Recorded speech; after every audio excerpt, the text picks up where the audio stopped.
Anything at all? Minus the EMF. Just put your hands there. No!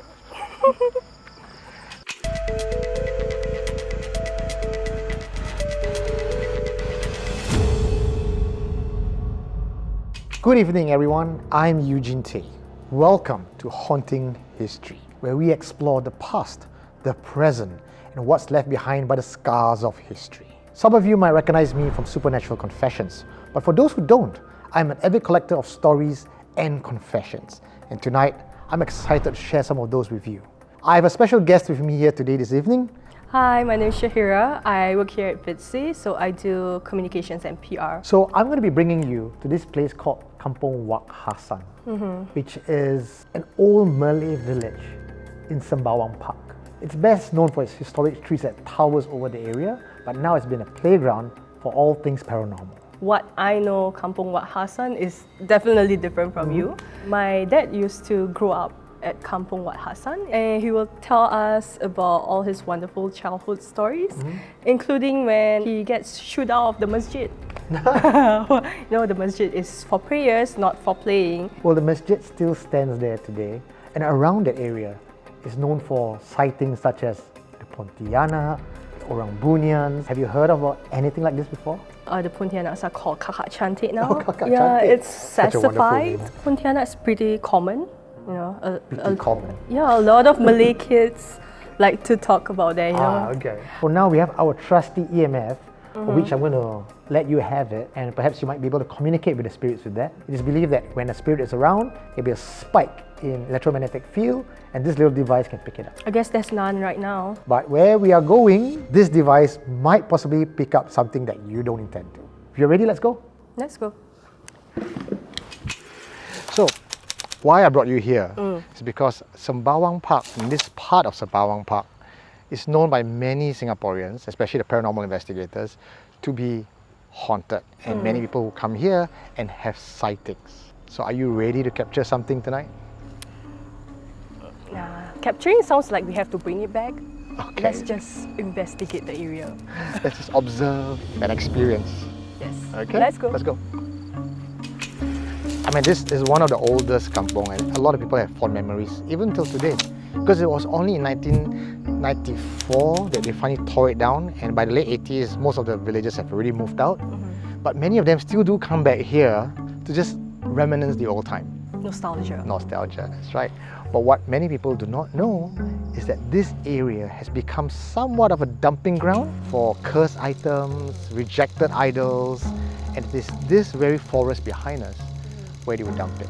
The Malays also believe at this time right now, it is called the Maghrib. Maghrib. And the last time when I brought some people here, especially during this exact same moment of Maghrib, the day turns into night. The Malays have a belief about it, right? Yes. What is it? My mom will always scream at us, close the windows, bring in the clothes, and to shower. To prepare for our prayers. Okay, so not many young people know about this one, but the old folks will warn you guys about Maghrib because it's the time where spirits come out. This becomes their place. So many people who are here around this time, they could feel the energy, the vibration. And if you just look back, I'm not sure whether you can feel it, but the darkness in this forest is somewhat different from the darkness in where we were just now. Sounds peaceful, isn't it? Yeah, one side is peaceful and the other not so. When we sat down here and you saw something on the ground, immediately you got I saw the change in expression. Yeah. And then you told the camera crew, don't go there. Yeah. That's the reason why I brought you here. But I want to know what's your take on that. I would like to believe that there's a burial site. Like someone or something is underneath the ground. This area where I brought you is a known burial ground. So you were right on that. It's not just any burial ground, it's a place where... Is it a child? Yes. Okay. How do you know? You It feel looks small. So this is the spot where if you have abortion or you have miscarriage, you dig a hole here and you bury the fetus here. Also, some people will bury placenta here. The placenta is what... Feeds the baby? No. Yes, but when the baby is born, and the placenta is out of the mom's womb. So in a way, you're throwing it out so that you don't attract any bad. Actually, on the contrary, you bury it so she doesn't feed on it. Oh, okay. But here's the other story. When you bury it in a place like this, it becomes a buffet ground for Kak Cantik. I'm going to share with you a story that one of the Supernatural Confessions community member have shared with me. She came here to bury, I believe, a dead kitten. Oh, poor kitten. Yeah, she came here to bury a dead kitten, to give prayers to the kitten, and she did it at night. Why she did it at night, don't ask me. It was at night. She came here, she lived around here, dug a hole, buried a kitten, and in the distance, she saw an old lady. And she was very curious, like, what's an old lady doing here middle of the night? But since she's there burying a kitten, maybe the old lady is burying something else, right? So she casually walked across, and then she turned around the corner and take a peek. She saw the old lady digging the placenta out of the ground and eating it. So immediately she knows that old lady is not just any old lady, it's Kak Cantik. except she wasn't very cantik at all. Take a look at the doors here. It looks like an entryway to maybe like a village. Maybe. Do you feel anything about this place at all? It's just very dark, and I think there's a few people. Few people? I don't see anyone, man.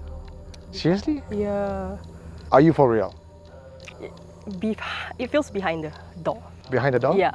So some of the hearsays, the rumors, the gossips is that if you walk through this very doorway behind us, you'll be transported to a different place. Some people believe, at least locally, the Orang Bunian village is right behind this door. And if you venture through, you may walk into their world and you may never get out. Or a small walk through to the beach might take 2 hours instead of 5 minutes. So perhaps the people you're feeling are not people after all, but they could be Orang Bunians. The historical evidence shows that this gate is actually the gate to a mansion, a beachfront mansion owned by a Mr. Chua Boon Peng, chairman of Cycle and Carriage. Rich guy. Now what's interesting about him is that this is not his only house. His other house also has some supernatural stories around it. Hillview Mansion. You're probably too young to remember lah. So whether this place is really a Bunian village or not, but this entire structure looks very ominous. So if you come here, especially at this time of the night, and you hear the things that Syahirah and I have just heard, it can get very, very spooky. You just want to walk through and get a Nah, sense? it's okay. You can go ahead. Bye. Should I bring the camera crew with me?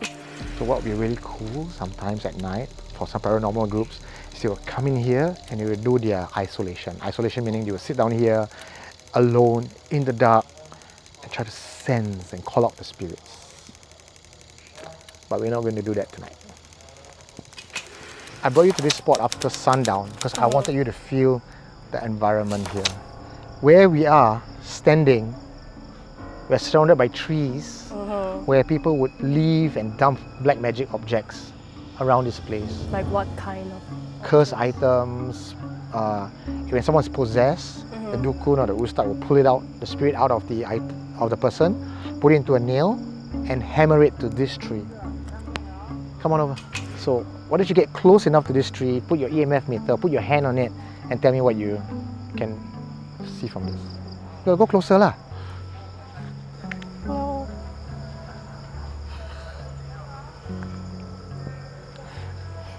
Anything at all?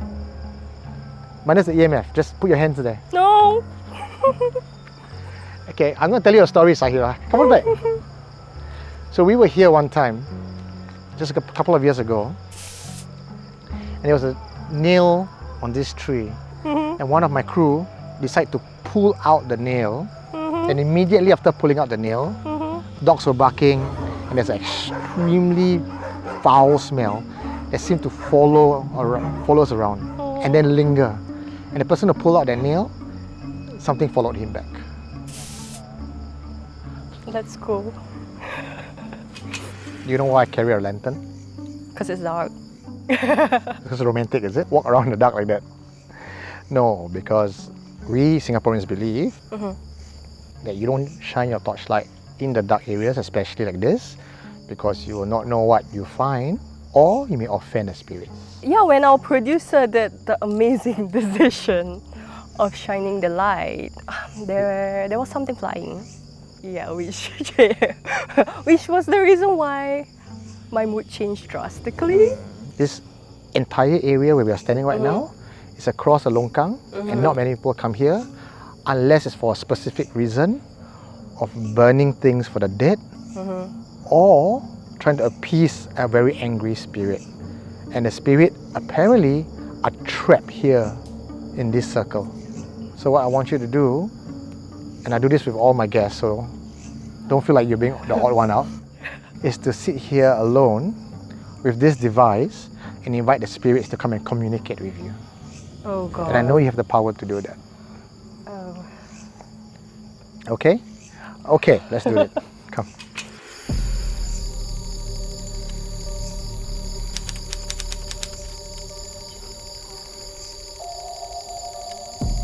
We're going to go as close as we can to this drain behind us and see whether we can make contact there. We kindly ask the spirits of this place, if you're around us right now, we invite you to join us in this circle. And if you make your presence known, there's a device in my hand that you can touch and light up to indicate your presence. Hello. We are a child of God. We mean no harm. We just want to know the history of the place. So if anyone's here, please beep the device.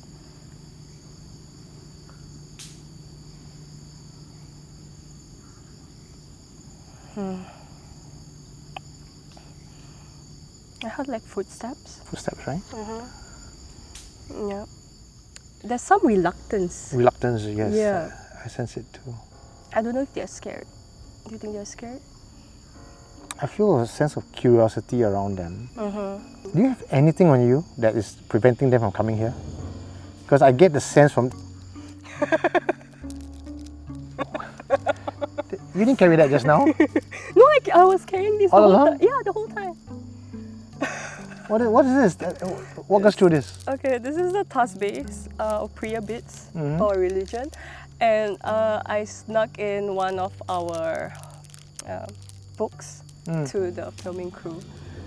So you come for paranormal investigation bringing an arsenal of religious artifact, and then we wonder why they're not coming towards us. We know it works. Sure. That's what we get out of today's investigation. The prayer beads and the book works.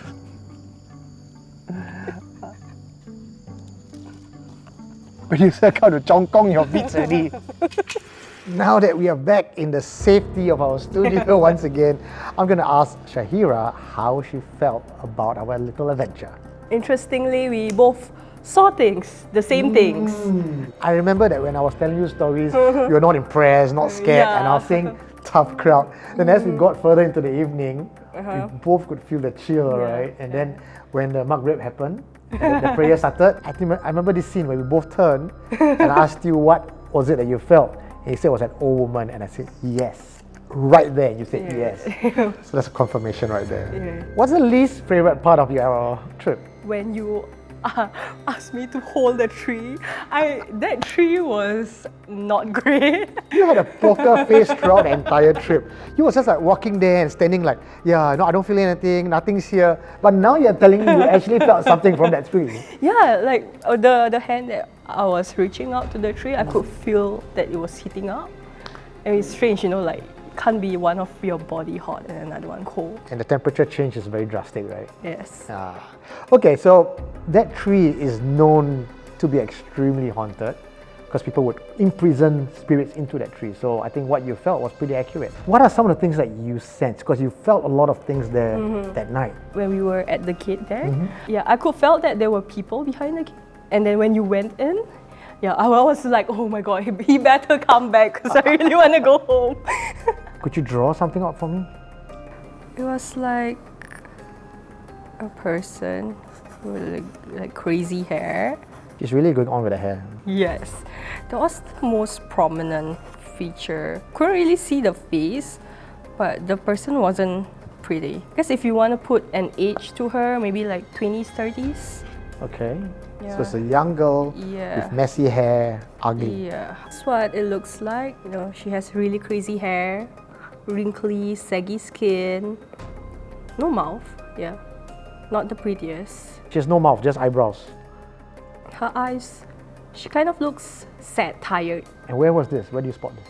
The tree, near the tower. The tree where I said there was a nenek kebayan staying around. Yes. There. So on a scale of 1 to 5, 5 being the most haunted, 1 no haunting, how would you rate Kampong Wak Hassan? I see the area divided into 2, with the masjid being in the middle. From the masjid all the way to the right, I would say it's like a 2. Whereas the more forested area, I would say it's like a 3.5. So what's the one thing that you have taken away from this adventure? We shouldn't be scared of our past. I remember we were sitting down like a campfire and you were like, oh, someone is passing by us, and I was like, yeah, I can feel it too.